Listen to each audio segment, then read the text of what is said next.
주시는 하나님이란 제목으로 말씀을 선포합니다. 하나님께서는 온 세상에 재앙이 만연하자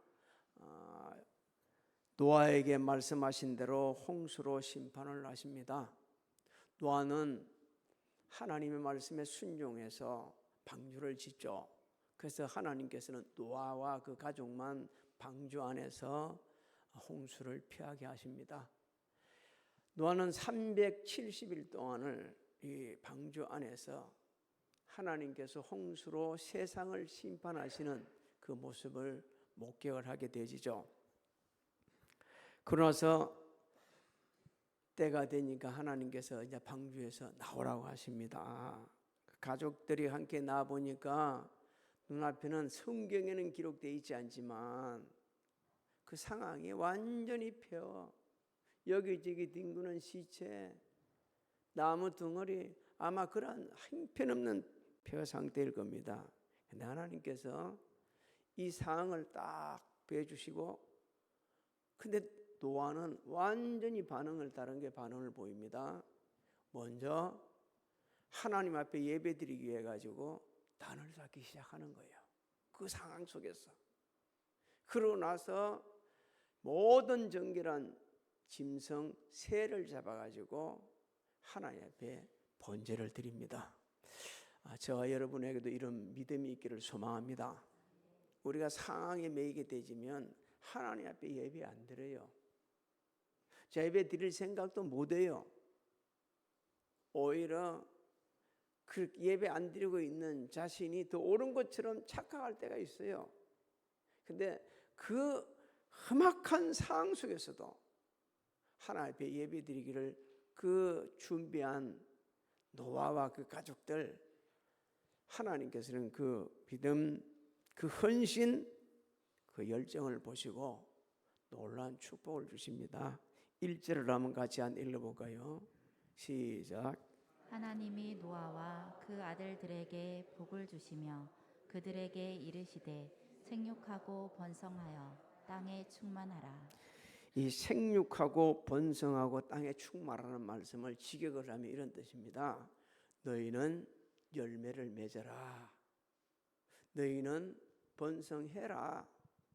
너희는 땅에 충만해라. 명령입니다. 명령. 그리고 명령인 동시에 축복이고 우리의 의무입니다. 하나님께서는 그 폐허가 된 상태, 그걸 보고서 다 절망 속에 빠질 수밖에 없는 그런 상황인데 불구하고 지금 위대한 소망을 주시는 거예요. 너희는 반드시 열매 맺게 된다. 너희는 반드시 번성하게 된다. 너희는 반드시 땅에 충만하게 된다.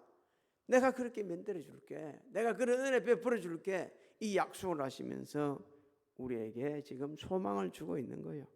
사실 노아에게만 말한 게 아니고 앞으로 태어날 모든 사람들, 오늘을 살아가는 우리 모두에게 주시는 말씀입니다. 하나님께서는 노아에게 주신 이 사명, 인간에게는 복을 주시는 것 동시에 책임과 의무까지 우리에게 주셨던 것이죠. 그래서 이 생육하고 번성하고 땅에 충만하는 말씀을 좀 다른 의미에서 좀 찾아보게 되면 하나님께서 우리에게 어떤 복을 주셨는지, 어떤 책임을 주셨는지를 보게 되죠. 먼저는 부부관계의 복을 주셨어요. 부부관계. 여러분, 생육하고 번성하고 땅에 충만하려면 부부가 아름답게 연합이 되어야 됩니다. 아름답게 사랑해 가야 돼요. 부부가 함께 아름답게 생활하지 못하게 되면 번성할 수가 없어요. 노아 가족들의 관계, 이거는 장차 모든 사람들의 이 부부 관계에 토대가 되도록 하나님께서 그렇게 하신 겁니다. 그래서 모든 부부는 그 관계가 서로 사랑하고 돌보고 헌신하고 그렇게 살아가라는 거예요. 우리가 살면서 부부관계가 한창 좋은 건 아니에요. 싸우기도 하고요. 또 서로 비방하기도 하고요. 죄도 짓고요. 실수도 하고 그래요. 그럼에도 불구하고 어떻게 살아가냐? 서로 돌보고 살아갑니다. 예? 서로 의지하고 살아가는 거예요. 그런 가운데서 번성의 축복이 임하게 되는 거죠. 여러분도 아마 들었을 겁니다만은 서울에 고등학교 다닐 때에 아기를 어떻게 가져가지고 놓은 아이들이 지금 20대인데 아이를 7명을 낳았어요. 고등학교 때부터 지금 20대인데 7명을 낳았는데, 그래서 중구, 그 서울 중구에 사는데 그 구청장이 가가지고 축하한다고 돈 1,000만 원을 갖다 줬다. 그럼 애 7명 넘으면 갖다 줄 거예요. 지금도 희연순 권사님도 그래서 와, 그걸 이제 1,000만 원 갖다 준 것뿐만 아니요, 뭐 얼마 해가지고 하니까 너무 많이 이제 주는데도 그래도 어려운 게 없냐? 어려운 게 있는 거예요. 지금 16평에서 살고 있는데 애들이 크다 보니까 너무 집이 좁다. 그래서 그러니까 그러면 그것도 한번 찾아보자 얘기하는데, 여러분 번성의 복을 주신 하나님께서는 책임도 져 주십니다. 근데 뭐 별로 아멘이 시원찮지 않아요. 그래요. 또 생육하고 번성하게 땅에 충만하는 것은요, 가정을 온전히 세워주는 겁니다. 가정을 온전히 세워주겠다. 여러분 말라기서를 보게 되면 온전한 가정에서 경건한 후손이 태어나기를 하나님께서는 원하신다고 말씀하고 있습니다. 가정이 온전하지 않으면, 아름답게 세워지지 않으면 번성의 축복은 영원하게 되어 있습니다. 성경은 하나님을 경외하는 가정이 얼마나 복을 받는지 시편 128편에 말씀하고 있습니다. 여호와를 경외하며 그 길을 걷는 자마다 복이 있으리다 하면서 수고한 대로 먹고 형통하고 가정이 너무너무 아름답게 화목할 것이라고 말씀합니다. 여러분 이 화목한 가정, 아름답게 세워진 이 가정을 통해 번성의 역사가 일어나고 있는 거죠. 또 생육하고 번성하고 땅에 충만한 말씀 속에는 모든 이 인간의 근원이 하나라는 게 하나라는 거예요. 지금 우리에게 일깨주고 있는 거예요. 그런데 인간들이 이걸 잊어버린다. 하나님께서 이 근자의 몇 가지 사건을 통해 가지고 모든 인간은 한 근원이라는 것, 뿌리가 같다는 것을 일깨주고 있습니다. 코로나19 때에 온 세계가 이거 아이구나, 그때나 딱딱 흩어져 살았는데 아닌 줄 알았는데 아니네, 같이 극복해야 가네. 그 다음에 지금 러시아하고 우크라이나 전쟁, 이스라엘과 하마스 전쟁에 보면 사망자들이 지금 계속 속출해 나오고 있어요. 부실라고 야단하고 거기다 이북은 또 지원까지 하고 있는 판국이죠. 유야무야로 온 세계가 직간접적으로 전쟁에 지금 휘말리고 있어요. 이것은 뿌리가 같다는 거예요. 하나님께서는 전쟁과 질병, 여러 가지 기근, 자연, 그적인 재해를 통해 가지고 함께 이 어려운 시기를 극복해 가야 된다. 그래야만이 땅에 충만할 수 있다. 이것을 이 말씀 속에서 일깨주고 있는 겁니다. 또 생육하고 번성하고 땅에 충만한 그 말씀 속에는요, 사람을 서로 소중히 여기라는 겁니다. 너무 소중히 여겨야 돼요. 차별이나 편견이나 이런 걸 없애고 정말 소중히 여겨야 된다. 근데 세계에서 하나님께 주신 이 생육하고 번성하고 땅에 충만한 복을 가장 거부한 나라가 안타깝게도 우리나라입니다. 우리나라에 하나님을 믿고 신뢰하고 의지하는 주의 백성들이 회개해야 합니다. 나라 국가 제도를 내가 한다? 안 되잖아요. 옛날에 허경영이라는 사람이 엄청난 제안을, 획기적인 제안을 했어요. 그때 모두가 뭐라 했으면 미친놈이라 그랬거든요. 근데 지금은 전부 다 정치권에서 허경영이보다 더 많이 해주겠다고 야단나고 있어요. 그런데도 이 제도를 갖고 뒷받침이 안 되고 있지 않습니까? 여러분, 생육하고 번성하고 땅에 충만케 하시는 것은 하나님이십니다. 그렇다면 우리가 어떻게 됩니까? 잘못된 이 제도 탓하는 게 아니고 하나님 앞에 하나님께 주신 복을 거절한 우리가 먼저 해결을 해야 돼요. 그러면서 하나님 이걸 회복시켜 달라고 기도할 때 하나님께서 은혜를 베풀어 주시는 겁니다. 하나님께서는 분명히 말씀하셨어요. 말씀에 불순종한 나라는 심판을 하시고 말씀에 순종하는 나라는 세계 어뜸이 되게 해주시다고 약속을 하셨습니다. 신명기 28장 1절로 2절을 한번 읽어볼까요? 시작. 내가 내 하나님 여호와의 말씀을 삼가 듣고 내가 오늘 내게 명령하는 그의 모든 명령을 지켜 행하면 내 하나님 여호와께서 너를 세계의 모든 민족 위에 뛰어나게 하실 것이라. 그렇습니다. 또 내가 내 하나님 여호와의 말씀을 청종하면 이 모든 복이 내게 임하며 내게 이르르니 하셨습니다. 하나님께서 우리 예수 믿는 사람들이 먼저 회개하고 하나님 우리 후손들 우리 자녀들이 정신을 바짝 차리고 하나님께 주신 복을 따라서 사실 그 고등학교 때 만난 아이들처럼 7명은 안 올지라도 결혼하고 3명 이상 낳도록 이렇게 하다 보게 되면 인구 절벽에서 벗어날 수 있어요. 그래서 이대로 가게 되면 망한다고 말을 하면서도 어떤 방법도 지금 하지 못하고 있지 않습니까? 요즘은요 돈 준다고 결혼하고 돈 많이 준다고 해서 애 낳고 그런 시대 아닙니다. 사람이 바뀌어야죠. 사람이 마음이 바뀌어져야 돼요. 사람이 바뀌어져야 되는 겁니다. 그래서 위해서는 우리가 계속 기도하면서 하나님께서 우리의 마음, 특히 대한민국의 젊은 청춘들의 마음을 감화감동시키고 그러면서 그 뒷받침할 수 있는 준비가 되어져 가게끔 해달라고 기도를 해야 됩니다. 또 하나님께서는 이 본문 말씀을 통해 우리에게 주신 복이 있는데 인간을 동물보다도 우월하게 만들어 주신 이 우월성을 주신 복입니다. 2절을 한번 읽어볼까요? 2절 시작.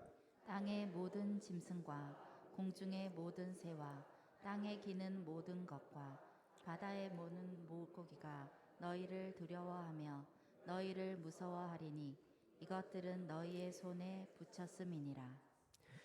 하나님께서는 사람을 동물보다 우월하게 창조하셨기 때문에 동물들은 천성적으로 사람을 보게 되면 두려워하는 거예요.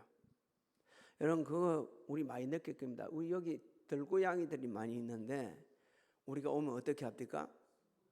한번 해보자 그럽니까? 도망치잖아요.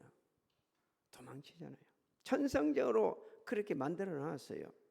그리고 하나님께서 사람을 동물보다 우월하게 만들어 놨다는 것을 여러 군데서 보는데 이 사육사들 호랑이를 지 맛대로 움직입니다. 사자를 지 마음대로 갖고 놉니다. 악어, 하마 다 질들여요. 태국에 갔을 때 가보니까 그게 악어를 키우는 데가 있어요. 악어를 키우는 데가 있는데 뭐 악어 쇼를 한다 해서 나는 악어가 무슨 쇼를 해야 그렇게 생각해 가보니까 악어를 갖고 사육사가 노는 거예요. 갖고 놀다가 제일 마지막에는요 입을 쫙 벌리라고 벌리가지고 그 속에다가 자기 머리를 집어였네. 그런데 참 놀라운 거는요 한국 사람이나 중국 사람이나 미국 사람이나 그 모인 모든 사람들이 한결같이 머리를 집어여니까 어떻게 했겠어요? 소리를 지르는 거예요. 저 죽는다고 막 그 사람 죽는다고 소리를 짓는 거예요. 거기서 또 하나 깨달았네. 사람들은 다 위험한 상태에 이르게 되면 저렇게 다 소리를 지르는구나. 이건 뭐 대한민국 사람만 그런 게 아니고 모든 사람이 다 그러는구나를 알게 되셨어요. 이 자주 찾아갖고 노는 그 모습들 하나님께서요 그렇게 만들어 놓으셨어요 우리를. 그리고 동물들은 천성적으로 사람을 두려워하게 만들어 놨어요. 그런데 하나님의 은혜를 망각하고 지전 인간들이 점점 거칠어가고 있습니다. 그냥 자연 환경을 심각하게 훼손시키고 있어요. 온갖 질병 사고들이 그로 인해 가득합니다. 이상기후 뭐 여러 가지 일로 일어난 병들이 얼마나 많이 있는지, 이 하나님께서 우리를 위해 이렇게 창조해 놓은 이 자연을 우리가 훼손시켜 가지고 오히려 우리의 삶에 위협을 받고 있는 이런 상태예요. 우리는 하나님 앞에 또한 기도해야 됩니다. 우리 속에 있는 이 죄성을 갖다가 제거해서 오히려 이 심각하게 훼손하고 있는 이 환경도 회복시켜 달라고.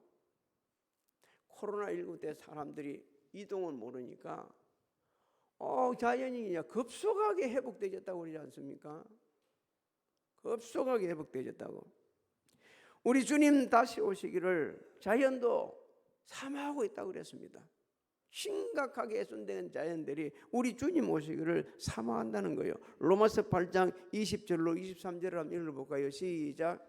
피조물이 허무한데 굴복하는 것은 자기 뜻이 아니오 오직 굴복하게 하시는 이로 말미암음이라. 그 바라는 것은 피조물도 썩어짐의 종노릇한 데서 해방되어 하나님의 자녀들의 영광의 자유에 이르는 것이니라. 피조물이 다 이제까지 함께 탄식하며 함께 고통을 겪고 있는 것을 우리가 아느니라. 그뿐 아니라 또한 우리 곧 성령의 처음 익은 열매를 받은 우리까지도 속으로 탄식하여 양자 될 것 곧 우리 몸의 속량을 기다리느니라. 그렇습니다. 자, 우리가 만약에 하나님께서 동물보다 우월하게 창조하지 않았다면 애완견도 키울 수 없어요. 죽여요. 근데 하나님께서 우리에게 우월하게 만들었는데, 저는 애완견을 우리 동물을 키우는 우리 성도님도 있을 겁니다. 오해하지 않게 들으시기 바랍니다. 동물은 동물답게 키워야 합니다. 동물은 동물답게 키워야 돼요. 그 설 명절 연휴에 나흘 동안을 저수지를 제가 돌았어요. 운동을 하면서 계속 돌았어요. 저수지를 돌아보니까 모두가 다 이 멀리를 하나씩 밀고 와요. 그래서 저희 허리가 저렇게 아픈가 내처럼. 그런데 그 속에 뭐 들어있냐면, 나 아이가 있는 줄 알았어요. 근데 안에 보니까 뭐가 있어요? 너무 잘하네. 그다가 이 얘기를 이렇게 들어보면 이렇게 합니다. 쟤네 아빠, 쟤네 엄마 이렇게 얘기한다. 이건 너무 아니란 말이에요. 너무 잘못되어 가고 있는 거예요. 어떻게 하나님께서 우리를 갖다 짐승의 아빠 엄마 되도록 해놨어요? 아니지 않습니까? 아이고, 애기 뜯고는 사람은 별로 없고요. 개 2마리 3마리 뜯고는 사람은 있어요. 이 군포가 이러는데 전국적으로 보면 얼마나 많겠습니까? 한번 우리가 좀 이 부분을 심각하게 좀 생각해야 됩니다. 왜 하나님께서 그렇게 우리를 그렇게 엄청난 복을 주셨는데 왜 그 복을 상실하고 자꾸 있는지. 하나님께서는 오늘 이 본문 말씀을 통해 또 우리에게 주시는 귀한 말씀이 있어요. 필요한 모든 것을 공급해 주시고 생명을 보호해 주시겠다는 겁니다. 노아 가족, 오늘 모든 사람들을 위해 가지고 동물을 채소같이 먹어도 된다. 왜? 하나님께서 인구가 팽창할 것을 알고 계셨거든요. 근데 종교적인 의식과 목적에 따라 음식을 먹을 것과 먹지 못할 것으로 구별한 나라들도 있어요. 근데 사람은요, 악한 것을 하나님께서 아시고 동물을 그렇다고 마구잡이로 잡아먹으라고 하지는 않았습니다. 5절부터 6절을 한번 읽어볼까요? 5절부터 6절 시작. 내가 반드시 너희의 피 곧 너희의 생명의 피를 찾으리니 짐승이면 그 짐승에게서 사람이나 사람의 형제면 그에게서 그의 생명을 찾으리라. 다른 사람의 피를 흘리면 그 사람의 피도 흘릴 것이니 이는 하나님이 자기 형상대로 사람을 주셨음이라 그랬습니다. 사람들이 악하여서 짐승을 마구잡이로 잡아먹게 되지면 하나님의 형상대로 지음받은 사람끼리도 서로 죽이고 살릴 수 있다는 걸 아시고 계셨어요. 푸틴은 심판받아야 마땅할 인간입니다. 왜 그렇게 많은 사람을 죽이고도 모자라서 계속해서 하고 있습니까? 김정은이도 마찬가지요. 사람의 생명은요 하나님 주권하에 있습니다. 어떻게 저가 권력있다 해가지고 사람을 죽일 수가 있어요? 안 되는 거예요. 그렇게 돼서는. 근데 하나님께서 이렇게 인생이 악할 줄을 아셨어요. 그래서 모든 사람들은 생명을 귀하게 여기고 타인을 해치지 않도록 이 명령을 내리신 것입니다. 이 말씀 속에는요 또 우리 죄를 대신 지시고 십자가에서 보혈을 흘리신 예수 그리스도까지 예시를 해주고 있는 말씀입니다. 그냥 사람들이 몸에 좋다 그러면 요즘에는 그렇게 못할 겁니다. 아마 곰 썰게 접을 뻔다고 거기다 빨대를 꼽아갖고 그냥 뽑아먹는 사람들 너무 악하지 않나요? 하나님께서 이게 다 막아놓으신 거예요. 이 말씀 속에. 그만큼 인간이 악해진 겁니다. 이렇게. 그래서 7절 말씀이 굉장히 중요한 거예요. 7절 말씀 한번 읽어봅시다. 시작. 너희는 생육하고 번성하며 땅에 가득하여 그 중에서 번성하라 하셨더라. 인간은 피를 흘리고 살에 대해서는 절대로 그리 돼서는 안 된다는 거예요. 절대 그럴 될 존재가 아니라는 거예요. 생육하고 번성하고 땅에 충만할 존재들이라는 것을 다시 한번 일깨주고 있는 겁니다. 여러분 우리 서로 기억해야 됩니다. 우리가 서로 정말 중요한 거예요. 금년에도 우리의 삶을 위축시키고 힘들게 하는 요인들이 틀림없이 있을 겁니다. 지금도 힘들게 사는 분들이 있을 수 있어요. 여러분 잊지 마십시오. 하나님께서는 그 극한 상황 속에서도 정말 극한 상황에서도 우리에게 이렇게 세워주시고 복을 주시를 원하시는 분이 하나님이십니다. 믿습니까? 한번 생각해 보세요. 비록 온 세상이 다 폐허가 되어 있고 여기저기 뒹구는 게 시체뿐 있는데 그런 가운데서 하나님께서 말씀하고 있지 않습니까? 생육하고 번성하게 땅에 충만하라고 말씀하시는 것은 하나님께서 그렇게 해주시겠다고 그러고 그렇게 반드시 될 것을 말씀해 주셨는데 그렇게 되지 않았습니까? 온 세상에 엄청난 많은 민족이 수십억이 넘는 민족이 지금 살아가고 있습니다. 뭘 먹고 사느냐? 걱정 안 해도 하나님께서 다 먹을 것을 주셨어요. 그래서 성경은 우리 주님 말씀하셨죠. 무엇을 먹을까? 마실까? 무엇을 입을까? 걱정하지 말아라. 우리가 할 일은 먼저 그의 나라 의를 구하면 이 모든 것을 나머지는 주님이 책임져 주시겠다고 말씀하고 있어요. 데살로니가후서 3장 16절에 이렇게 말씀하십니다.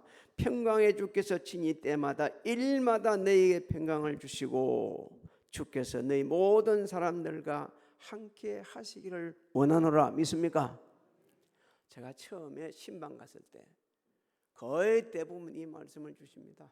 제가 가서 축복을 합니다. 가정이 평강해야 합니다. 주님이 함께 하셔야 합니다. 그래야 삶이 행복하게 살아갈 수 있어요.